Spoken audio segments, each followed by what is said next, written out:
The Bible. In the beginning. But Abraham. Moses looked back at those who followed him. Saul was afraid of David because the Lord was with him. David sent and inquired after the woman, and one said, "Is not this Bathsheba, the daughter of Eliam, the wife of Uriah the Hittite?" Hello, friends. Welcome to Bible Broadcasts, vintage stories and hymns from the golden age of radio. I'm John Henderson. Join me as we travel through the Bible from beginning to end, as heard over the airwaves of the 20th century. Today's Bible story is David and Bathsheba from 2 Samuel 11-12, from a broadcast on October 19th, 1954. This is one of those episodes where the short Bible story was expanded into a full-length movie, which was then compacted down into a half-hour radio show. The action is taken from just 2 chapters in 2 Samuel, but there are references to a number of events from 1 Samuel. But before we get to our story, open your hymnal to number 977, When God is Near, from a November 1954 broadcast.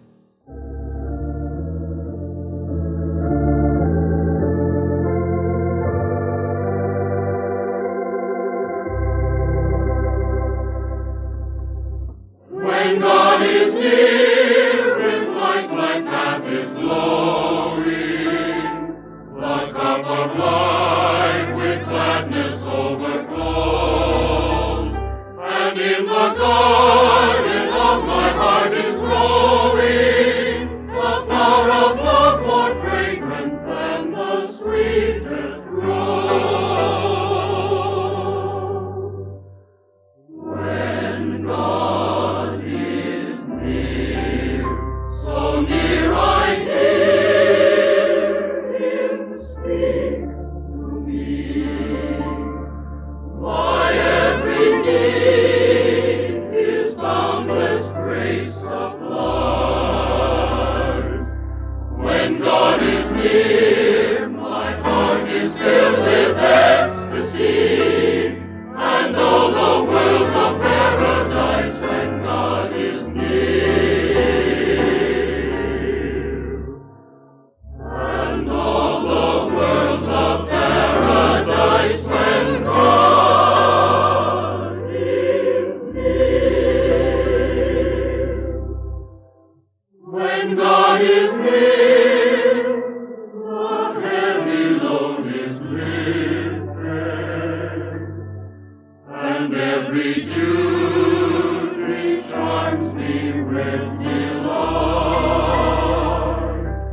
The clouds of sorrow by His love are rifted, and songs of joy my soul keeps singing in the night.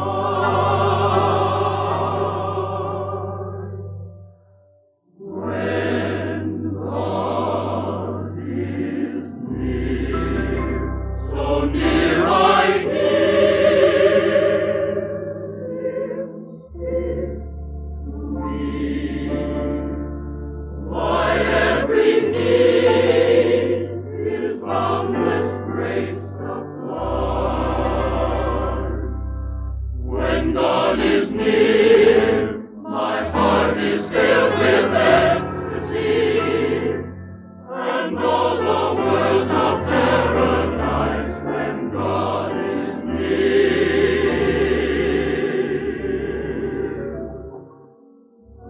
And all the world's a paradise when God is near. And now today's story.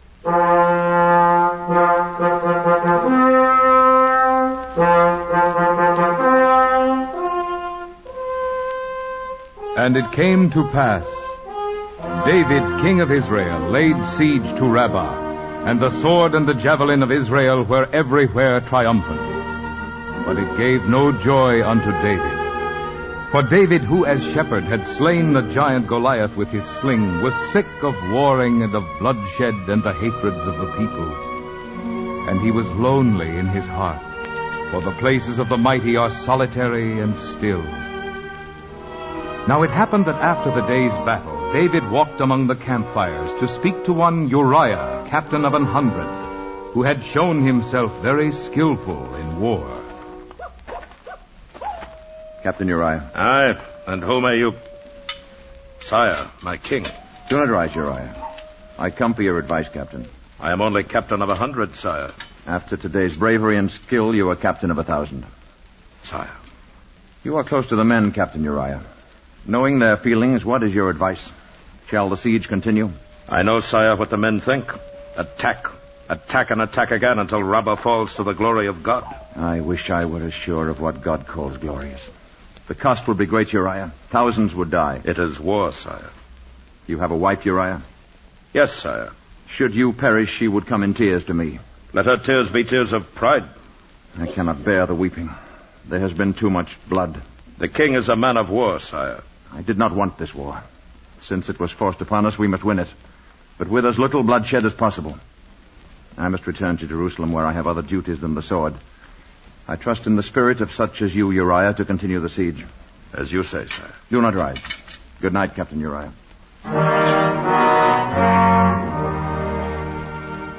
And David went back to Jerusalem, where more heavy than his sword and armor was the crown of Israel.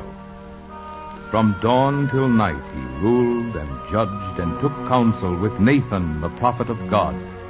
For David sought to bring home to Jerusalem the Ark of the Covenant, the law of God, which long had wandered with the tribes of Israel. And what says Nathan, prophet of God? May God walk with you, David. It is more his custom to walk with you, Nathan. The Lord God looks with favor on your plan to bring the Ark of the Covenant to Jerusalem. Good. I charge you, Nathan, to arrange to bring the Ark of the Lord hither from Philistia. It belongs here with our people. God go with you, Nathan. What other matters must I attend to, Abishai? The minister from Egypt waits to pay you his respects. And to parley for advantage. Deputies of the people petitioning aid. I will see them first. Your sons, Amnon and Absalom, each claiming you gave him the vineyard on the Gibeon road. What else, Abishai? What else?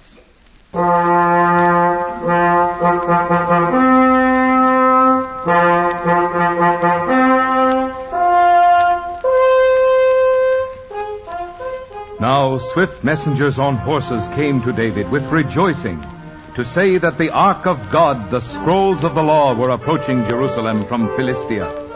And David's finest cavalry went out to meet the cart drawn by bullocks. And David prepared a place for the ark outside the walls of the city. The shrine that traveled with our people in all their wanderings. I thank God that it was for me to bring it home at last to Jerusalem. A pity that it is mute and cannot tell us of our ancient dead. Of Moses on the mountaintop, and Miriam, and Aaron, and Joshua at the walls of Jericho. How beautiful the wood is. How smooth it looks. How inviting to the stop! Lay no hand upon the ark. To touch it with unconsecrated hands is to die. As you say, Nathan. As it is, David. So be it. All right, you soldiers, gather up the poles of the ark on your shoulders and carry it into the city. Careful! Careful! It's falling! It's falling! No, do not touch it! Stop that soldier! Stop him!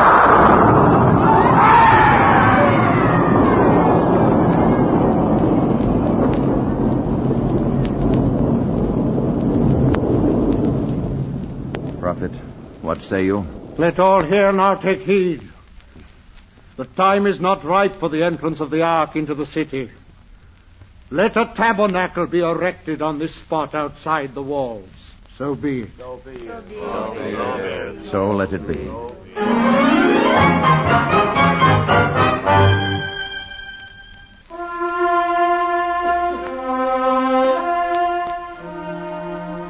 And always in the dim of night, David the king lay alone in grief and loneliness. For a heavy weight burdened his soul, and he was desolate. O Jonathan, thou wast slain in thine high places. I am distressed for thee who wert like unto my brother. Over all Israel did David rule, but the people loved him not. For who was he but a shepherd lad? When Jonathan, son of mighty Saul, should rule, were Jonathan not slain in battle. And so the people knew not David's greatness, no, nor his deep grief and loneliness, and anguish. And it came to pass that David rose from his bed, hearing music in the evening, and walked upon the terrace of his house. And lo, beneath the moonlight he saw a woman bathing on a roof among her handmaidens, and she was most beautiful to look upon. And David inquired after the woman, and sent for her, and brought forth wine, and felt not alone at last. And so incline thy ear and heart to me, O daughter of Jerusalem. You should not laugh, sire. It is very pretty. It is only a song. I have heard that the king makes excellent songs. And I have heard nothing of so near a neighbor as you are. Bathsheba, they call you? Bathsheba I am. Bathsheba.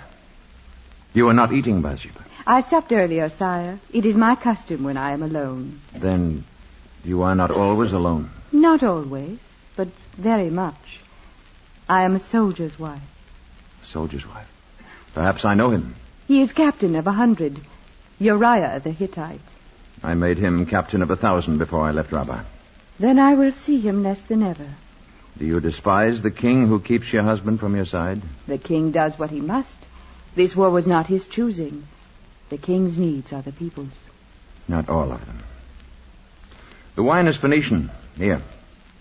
I find it mellower than ours. It has the blandness of the sea air. Have you ever visited the coast? No, sire. For many years I lived among the Philistines, enemy though they were. I know. Otherwise you might have died at Mad Saul's hand. Oh, there are not many who admit that and excuse me therefore. What could you do but flee? If Saul sharpened his great spear for you in jealousy. Thank you, Bathsheba. Has Uriah been away for long? Uriah places his duty high. Forgive me, Bathsheba, but perhaps you do understand the loneliness that has pressed me to send for you. My understanding is not necessary, sire. Why not? You are the king. Is that all, Bathsheba? Forget that I am king and think of any man who would be content with such an answer. I ask you, Bathsheba, is that all? The king is a man of war. His hands bruise my arms. Forgive me, but also answer me. What answer is there? You have sent for me, and I have come. In Egypt, where the Pharaoh takes what he commands, that would be enough. But even if I had the right, I would not use my power to take what is not freely given. I know that David is just and human. You told me, and so did Uriah himself, whose dream of glory is his wife in tears. He is a soldier. He is a fool. Does he not know, the fool, that man's last solace and comfort is woman, until he turn at last to God? But his beloved is war, and the perfume of his beloved is the stench of death. And who, O king, is your beloved? I am David, the king. I live only for my people. At least Uriah is happy with his choice. It is the king's will. Good night, sire. Bathsheba. Before you joined your army at Rabbah, I used to watch you every evening as you walked alone on your terrace. Always alone. I never heard your voice, never was close to you. Yet, when you went away, I was lonely. I'd always heard that the king had never found a woman to please or comfort him. I dared hope that I might be that woman. Bathsheba, my beloved, you are not free. I am your beloved, and you are mine. Yes, you are my true wife. Oh, come with me, my wife. Arise and come away with me. Oh, my beloved, my heart waketh. It is the voice of my beloved that knocks, saying, open to me, my love, awake.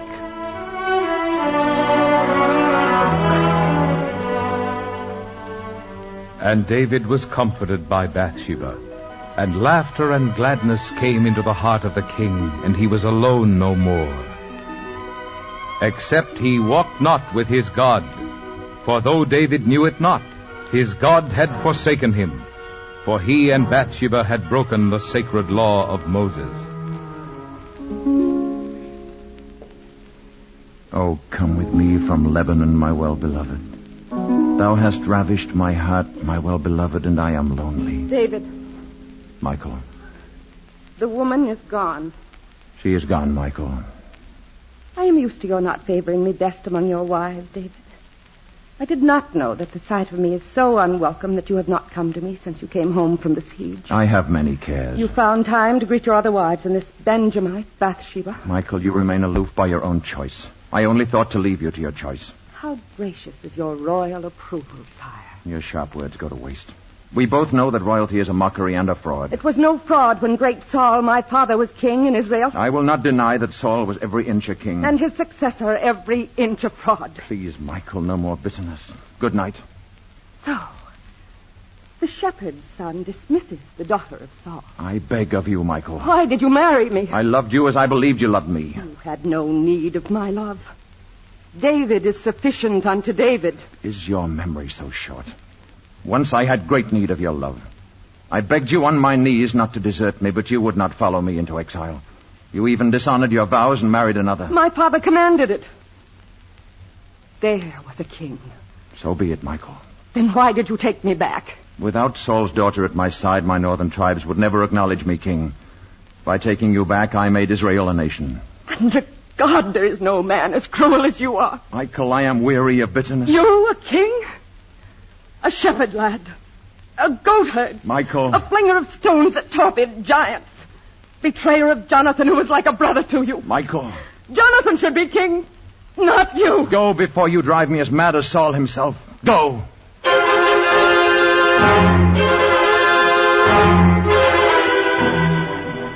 And for a week David ruled by day and grieved alone by night for the lost Jonathan and for his own soul.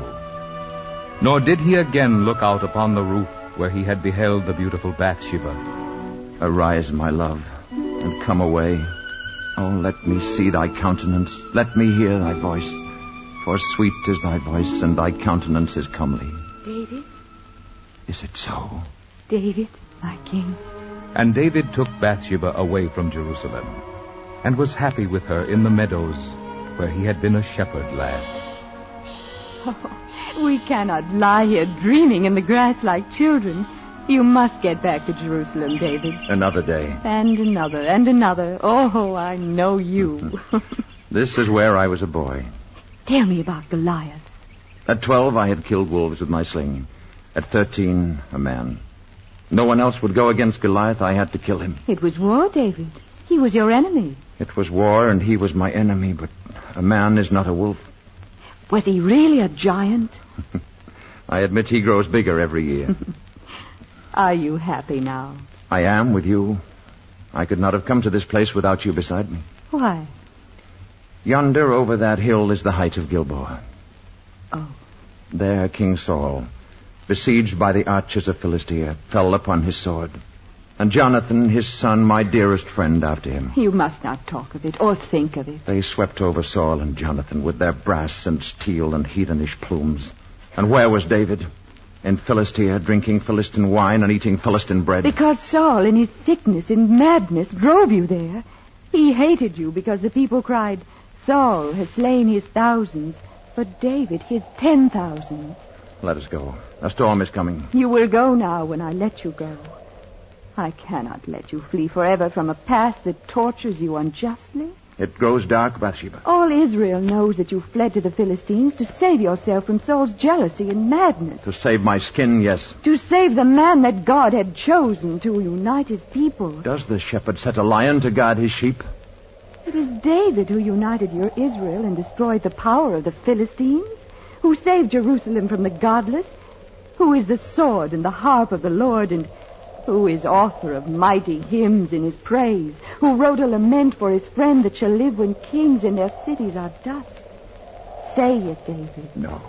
Let me go from here. Say it, that you will know forever that you did not betray your friend. You did not forsake Jonathan. Say it. The beauty of Israel is slain upon the high places. How are the mighty fallen? Say it. Tell it not in Gath. Publish it not in the streets of Ascalon, lest the daughters of the Philistines rejoice. And ye mountains of Gilboa, let there be no dew. Let there be no rain upon you. Say it. How are the mighty fallen in the midst of battle? O Jonathan, thou wast slain in thine high places. I am distressed for thee, my brother Jonathan. How are the mighty fallen and the weapons of war perished?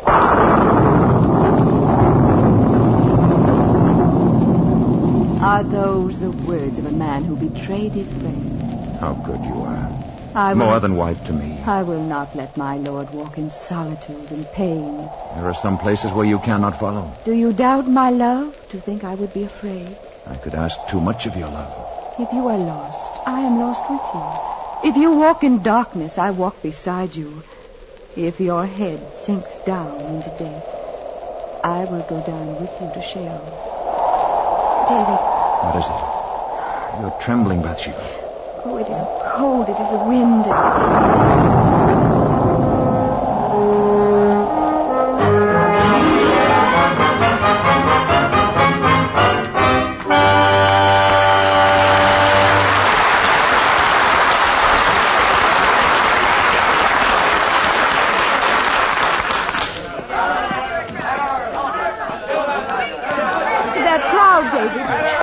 They pursue and torment that woman. Why? I cannot say. There is Abishai, he may know. Abishai. Sire, my Lady Bathsheba. What is that mob? Why do they taunt the woman? The woman betrayed her husband in the arms of another. She is a sinner before the law. Oh. This morning she was condemned to be stoned to death by the people. Mercy! Oh, listen to her cry. It is the law. Wife of Eliam, it is for you to cast the first stone. Mercy, she cries out, and there is no mercy. Oh, let me out. Let me out of here, David. Abishai, take the Lady Bathsheba home.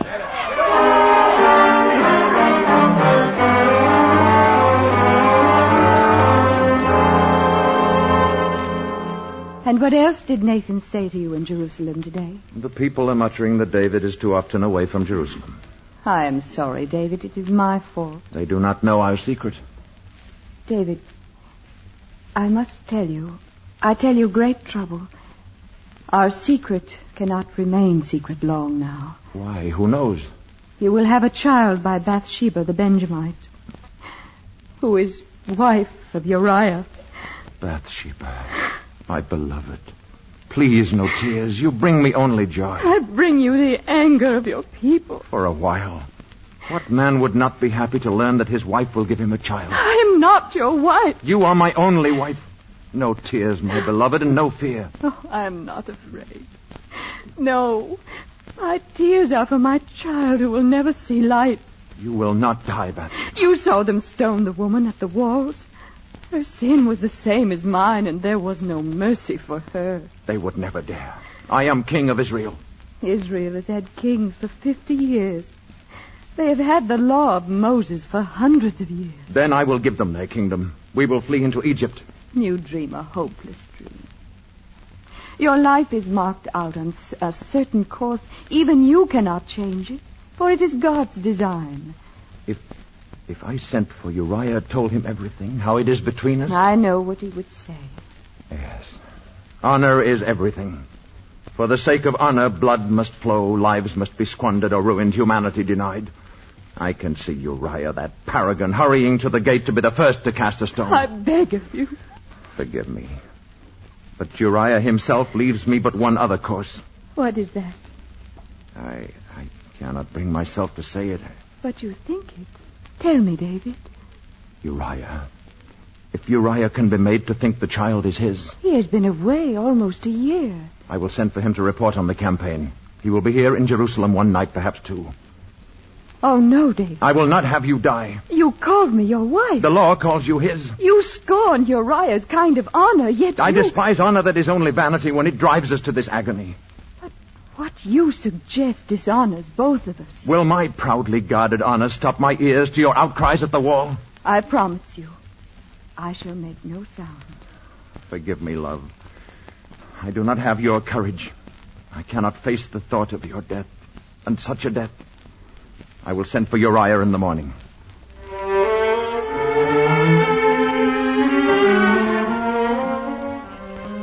And David sent to Joab, who was his general, before the walls of Rabbah, saying to Joab, "Send me Uriah the Hittite." And Joab sent Uriah to David. And when Uriah came into the presence of David, David asked him how the siege prospered. And when Uriah told him, David said, "It is well. And thou hast earned the comfort of thy house and of thy wife, Bathsheba." Go. Go to your Bathsheba. She waits for you.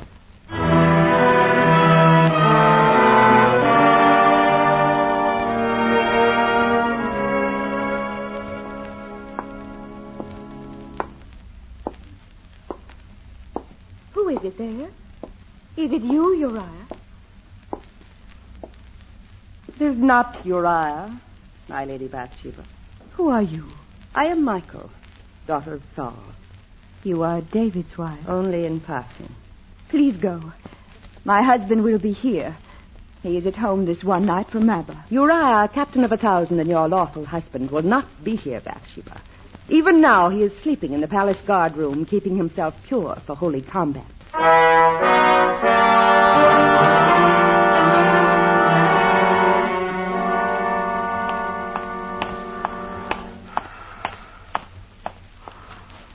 You, wake up.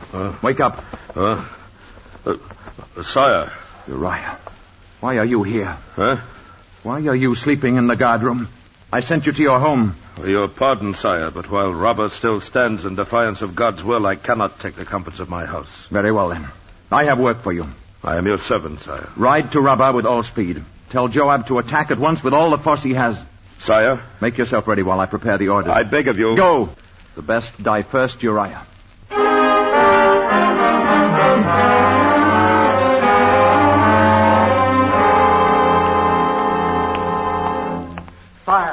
Sire, great news. What is it, Abishai? The walls of Rabbah have been breached everywhere. Joab sends to ask you to come to Rabbah with all speed to receive the surrender of the city. But our dead, Abishai. Our losses are heavy. Many captains. Abimelech, son of Jerubbaal, Eliam, son of Reuben, Asmavet, son of Eli, Uriah the Hittite. Enough, Abishai. Go to Bathsheba. Tell her Uriah is dead. Tell her to prepare for our marriage when the month of mourning is over. The bride cometh now unto the groom, but the vows are like ashes on their lips, and all dust is their passion. More bitter than gall and aloes is their rejoicing.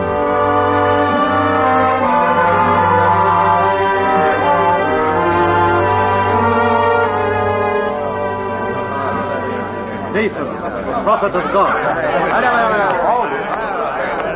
Who are all those with you, Nathan?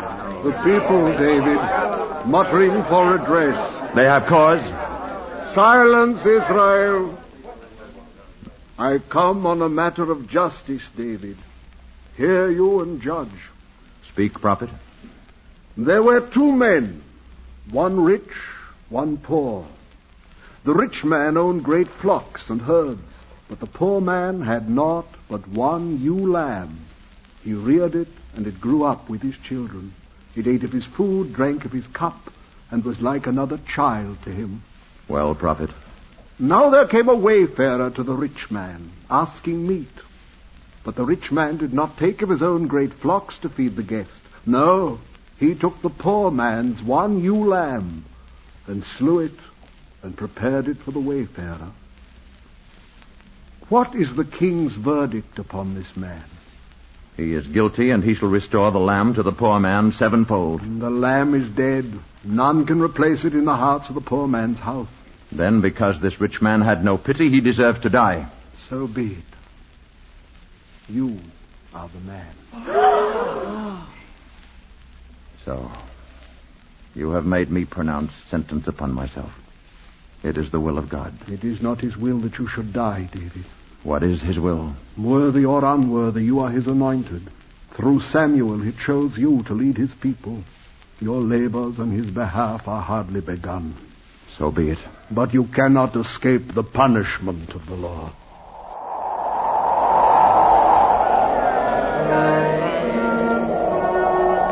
In Israel, in Jerusalem the city, in the palace of David who is king, a child is born.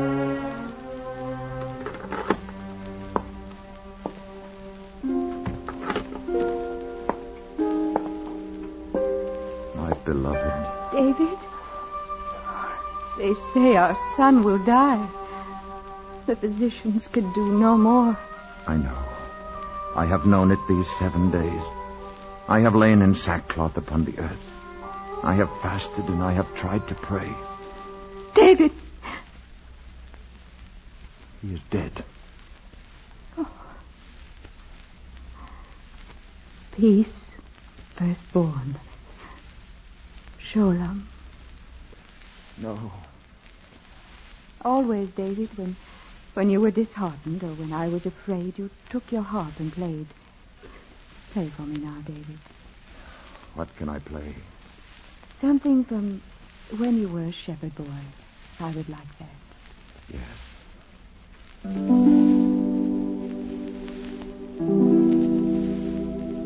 The Lord is my shepherd, I shall not want. He maketh me to lie down in green pastures. He leadeth me beside the still waters. He restoreth my soul. He leadeth me in the paths of righteousness for his name's sake. Yea, though I walk in the valley of the shadow of death, I will fear no evil. For thou art with me. Thy rod and thy staff, they comfort me. Thou preparest a table before me in the presence of mine enemies. Thou anointest my head with oil, my cup runneth over. Surely goodness and mercy shall follow me all the days of my life, and I will dwell in the house of the Lord forever. And I will dwell in the house of the Lord forever. Thank you, David.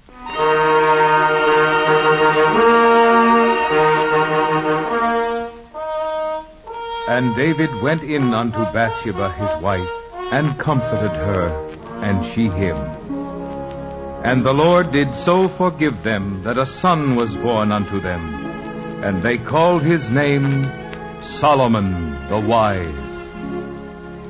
And here endeth the story of David and Bathsheba, and beginneth the book of Kings, and the song of songs which is Solomon's, and which his father David, the harp of God, did teach him. Selah.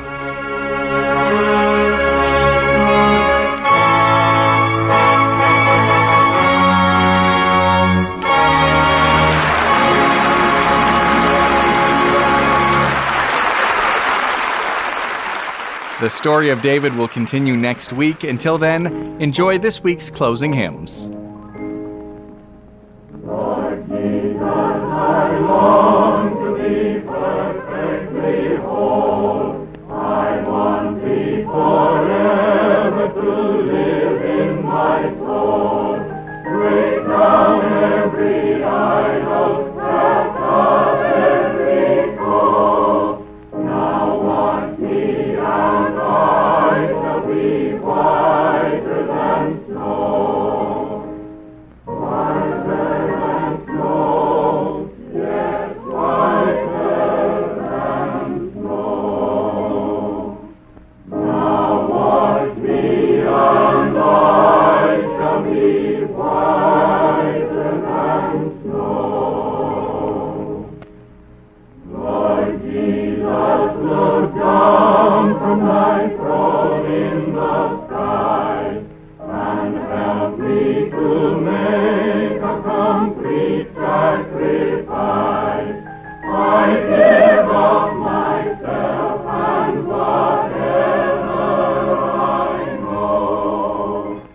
Now wash me and I shall be whiter than snow. Whiter than snow, yes, whiter than snow. Now wash me and I shall be whiter than snow.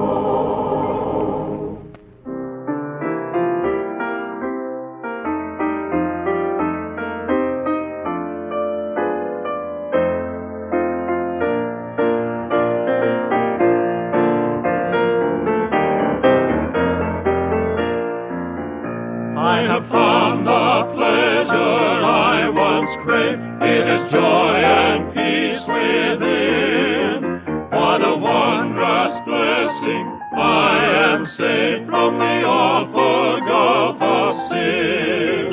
It is joy unspeakable and full of glory, for full of glory, full of glory. It is joy unspeakable and full of glory. The half has never yet been told.